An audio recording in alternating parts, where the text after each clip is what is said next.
Having cancer over the holidays is not easy. Over the past 20 years of working with cancer patients, I've heard about how hard it can be. And so today I wanted to go over 3 things that I've heard from so many cancer patients to normalize what you're going through and help you know that you're not alone. I'm also going to give you some tips about how you can really overcome some of the challenges that you're facing right now. So I think the first thing that a lot of people face is eating. When you go through cancer treatments, if you're a cancer patient, you know this full well. If you're a caregiver, you likely have encountered it quite a bit as well. It's really difficult to eat normally. Part of that is the treatment, part of that is the disease. Sometimes people start to just not feel as hungry. Sometimes people's taste buds change. And so that might mean that something that used to be sweet and delicious now sort of tastes bland or tasteless or salty even, savory kind of. Taste buds really change, and so it's sort of hard to know what to eat. And sometimes that changes sort of consistently. So one thing that was used to be sweet is now always savory, and then that just keeps going that way. Sometimes it changes day to day or week to week. Sometimes it changes based on where you are in your treatment. And so it's really a moving target as to what actually tastes good to you or to your loved one. Another reason why eating can be really hard is nausea. Nausea, vomiting, abdominal cramps and pain, all the things. I don't need to list them all. I'm sure you know them all. It makes it really hard to want to eat anything or be able to eat anything. And so really, even aside from holidays, eating is really difficult. And so sometimes caregivers will try to make all different kinds of things to figure out what you can eat. Sometimes patients will really try all different kinds of things. And while that energy is really wonderful and really supportive, it can also be a little bit draining to go through that process of trying things and realizing that they just don't taste that good or that you can't eat. Sometimes caregivers can also get really sort of personally offended. You know, one of the ways that we communicate love as human beings is to provide meals for one another. We so much gather around meals. We talk and we socialize around meals. Meals are such a critical part of what it means to be a social human being. And so when you cannot provide that food for your loved one because they can't eat it, or when you can't sit down to a meal together with your loved one, sometimes the person who's preparing the meal can feel sort of like, well, is it my cooking off? Am I doing something wrong? I'll do something different. I'll try. And it's wonderful that you're trying if you are the caregiver. And it's wonderful if you're the patient who is trying all these new things. But it can be really exhausting. And it can feel sort of like, gosh, is there something about me or is there something that I'm doing wrong? I just want to say that no, you're doing all the right things. You're trying your hardest, and that's wonderful. And just know that you're not alone, that it's very normal not to be able to eat the same amount of food, the same types of food. It's normal not to be able to even really feel up to sitting down to eat a meal because it's just overwhelming amount of food in front of you.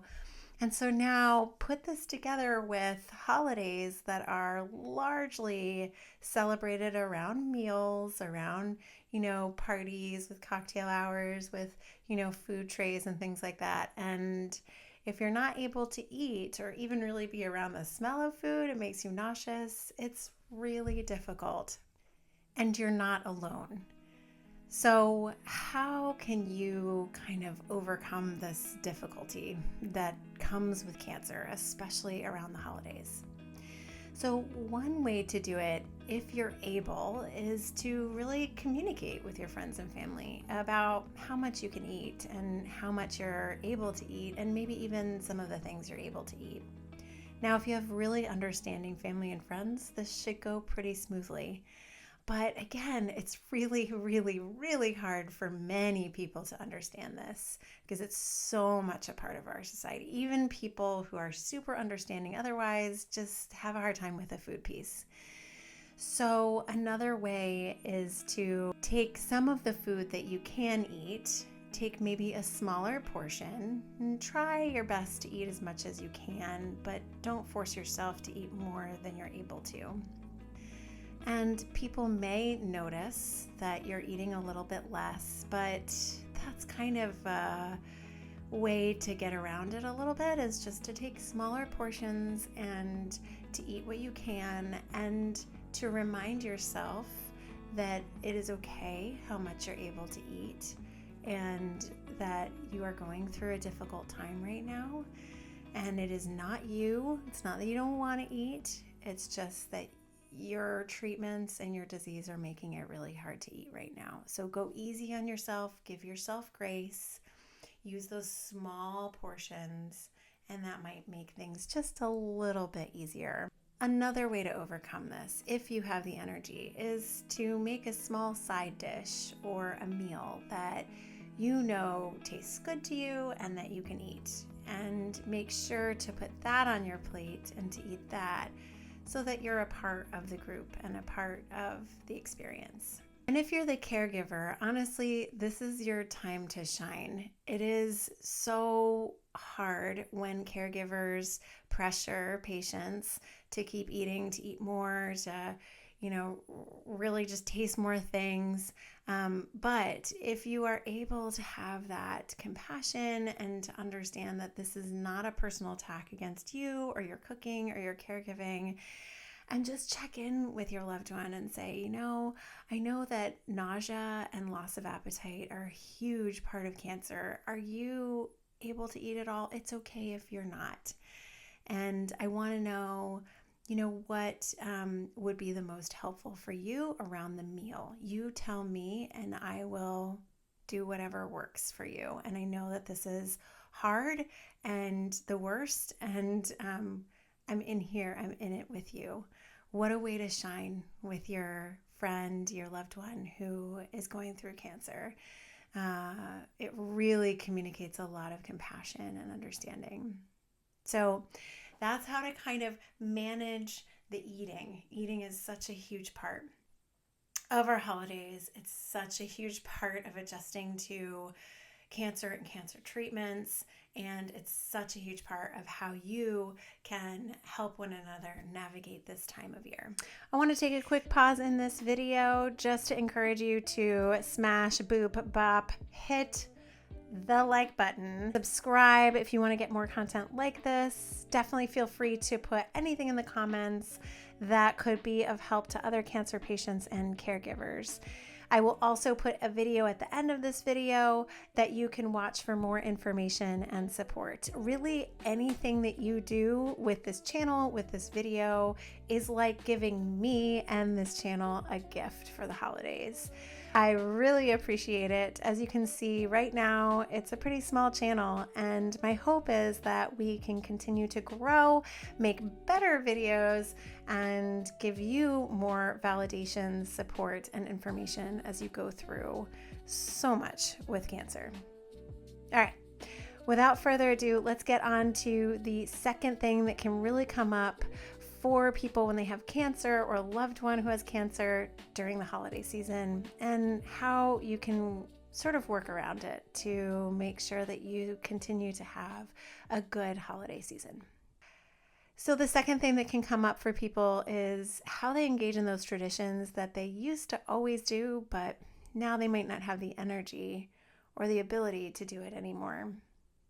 So Thanksgiving is coming up, and during Thanksgiving, you might have someone who always makes the best pecan pie, or the person who always takes the kids out into the backyard to play football.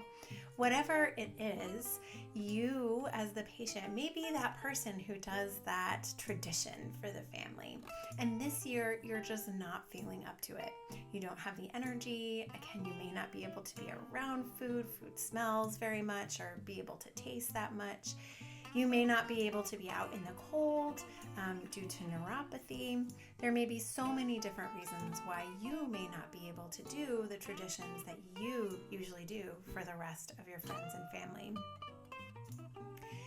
And I just want to say that's difficult. It's difficult for you. It's difficult for your family. It's a reminder of what you're going through right now, which is the last thing you want to be doing during a holiday celebration. In many ways, it's sort of those moments, come up where if you are the one who does the football outside and all of a sudden everyone's going, hey, Uncle Joe, come on, let's do the football, and you can't do it. If you've somehow been able to sort of put cancer on the side during, the holiday celebrations, and then kids come on, Uncle Joe, all of a sudden, cancer's right in front of your face. It's sort of a reminder of what you're not able to do right now. It's so hard. It's so hard. And so, take a deep breath, give yourself grace, understand that it's okay to shed tears about some of these things. It's really difficult. Take time for yourself, meditate, pray if that's something that you do. Ask for peace and for comfort in the midst of all of this. And so what are some things that you can do with your friends and family that can kind of alleviate the sorrow, the burden of kind of coming up against some of these things that you used to be able to do, but you can't anymore? So one way would be to meet with the person who's hosting the meal or the gathering and kind of explain that you can't really do the things that you used to do before. And maybe strategize with that person. The person might say, oh, that's fine. You just rest. You take care of yourself. And that's wonderful. But if you really actually would love to participate in the football game outside or participate in the making of the pecan pie, but you can't do it all, you can sort of say, well, thank you so much. I will be resting, but at the same time, I wonder, could I just throw the first football? And then is there a way, could anyone get me like a chair to sit outside, and I'll need some blankets and things? If you want, you can say, I'm sorry I'm being so extra, or I'm sorry I'm asking for so much. But you know what? You don't have to apologize for asking for these things. You have cancer. It's really hard. And to be honest, the caregivers and your family around you want to know how to help you. They want nothing more than to know how to help you. And they want something to do. Being a caregiver feels so helpless so much of the time because you can't really do anything in particular to make the cancer go away. There's lots that caregivers do, but it can still feel really helpless, like, oh, I don't know what to do in this moment. And so they may feel really, really empowered, really happy, especially if it's folks that aren't sort of with you every day, they're at a gathering and they just want something to do for you, something to help you make your day a little bit better. They will love gathering blankets and getting you a chair and letting you be the first one to toss that football and letting you be the first one to throw that football out. They will love that. So don't be afraid to ask. And you know what? You don't have to apologize. But if it makes you feel better, you can go ahead and apologize. So find ways that you might be able to participate a little bit in those traditions you used to run or do, and ask for help when you need to be able to participate in that way. And that really brings me to the third thing that is really hard about having cancer during the holidays. And that is energy. So many patients talk about how their energy is really limited. All of us have limited energy. We can't work constantly 24/7. We have to rest. But when you have cancer, you have to rest even more. So much so that it gets really kind of like, do I still have to rest? So, and people want to continue to participate in life. They want to be able to do the football game. They want to be able to make the pecan pie. They want to be able to do all the things and sit and eat and relax and hang out and make the drives and do all the things and the cleaning and the cooking, running the grocery, buying gifts. They want to do all of that, right? But cancer puts a stop on it in much the same way that when you feel tired, you got to go to sleep. You can't just keep going on and on and on. But for them, it's during regular life. And it's especially during the holidays. We all feel extra tired during the holidays. Imagine having cancer, being extra tired all the time anyway, and then throw holidays on top of that. It's just really hard. So if you're the person who has cancer who's listening to this video, know that there is a way to sort of work around this. Know that you're not alone. It is normal to feel extra fatigued, to have to take rests. A lot of patients will tell me that they'll sort of rest before the event and then they'll really rest a lot after the event. And so they kind of really reserve a lot of energy for the event. I've had other patients tell me that, they'll talk to their family members and say, would it be okay if every once in a while I could just go into a room? Is there a room I could use just to lay down and be quiet for a moment? And so if you do that, I really encourage you, again, to ask for what you need, to find out if there's a place where you can rest and just sort of decompress away from the crowd. There's so much FOMO that can happen, fear of missing out. It's not really the fear of missing out. It's just sort of more the sorrow of missing out, right? To be laying in a room and hearing everybody have fun and enjoying themselves. It just feels kind of like a bummer because it is. But you need that. So take that time and really utilize it and free yourself of any guilt. Try to, as much as you can, allow the sorrow and also let it sort of pass by as much as you can so you can really take that time to rest. You might want to put on an eye mask, put in some earplugs, bring those with you. And just, you can turn on a meditation app like Insight Timer or something like that and just meditate. Just pray, just take some time to reflect on what you're grateful for and know that that's really good for you. It's really important, and know that you're not alone in having to do that. So ask for that ahead of time. Find ways that you can rest before the event, rest after. And now I want to talk to the caregivers who might be listening to this video. Know that the person who's coming to your event, your gathering, your meal around the holidays is very tired, more tired than you might think, because they've rested before. They're planning to rest for days after, sometimes days, weeks after, about a week usually, days to a week. And they are putting all their energy into that event that you're hosting. And so a couple things for you. They may look great in your event, and you want to tell them they look great, and that's wonderful. Don't forget to check in and ask, well, how are you feeling though? And don't be fooled that this is how they are all the time and think, oh, well, they don't have that bad of cancer. They're probably still resting for days after your event. Not everyone.